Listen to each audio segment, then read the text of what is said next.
Capitulation de l'Ukraine. Cette image, elle m'a marqué en noir et blanc parce qu'elle est sombre et elle marquera l'histoire et notamment notre échec. Si je t'obtiens 20% ou 18%, est-ce que ça te va? On en est réduit à ça.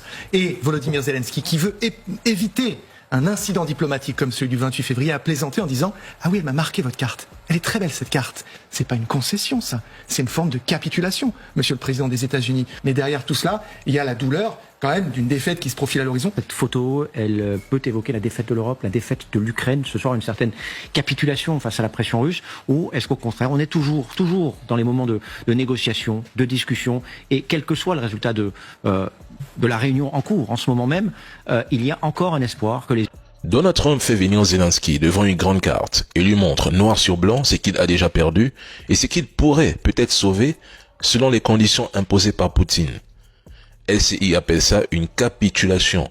Mais il faut être naïf pour ne pas comprendre que ce sommet n'existerait pas si Donald Trump et Poutine ne s'étaient pas entendus en coulisses en Alaska. Mais qu'est-ce que les trolls ne pigent pas là-dedans? Je comprends pas.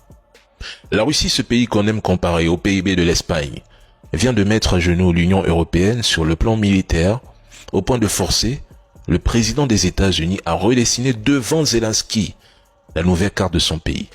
Quelle humiliation! Observez bien les vidéos qui circulent, leur colère se lit sur leur visage, et on comprend pourquoi. Aujourd'hui, l'Ukraine mendie des garanties de sécurité, mais la réalité est brutale.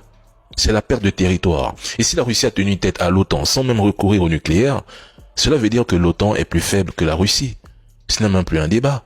Alors, à moins que Trump et Poutine aient convenu d'un déploiement massif de troupes américaines, ce que je doute, qu'est-ce que ça change d'obtenir une garantie de sécurité auprès d'une alliance déjà démontrée impuissante face à la Russie depuis 3 ans? Je ne fais que vous dire que tout s'est décidé en Alaska. Je ne sais pas ce que les dirigeants européens espéraient encore aujourd'hui. Bientôt, il y aura un coup de fil. Trump appellera Poutine pour lui dire « Zelensky a accepté » et on fixera une date pour une réunion tripartite.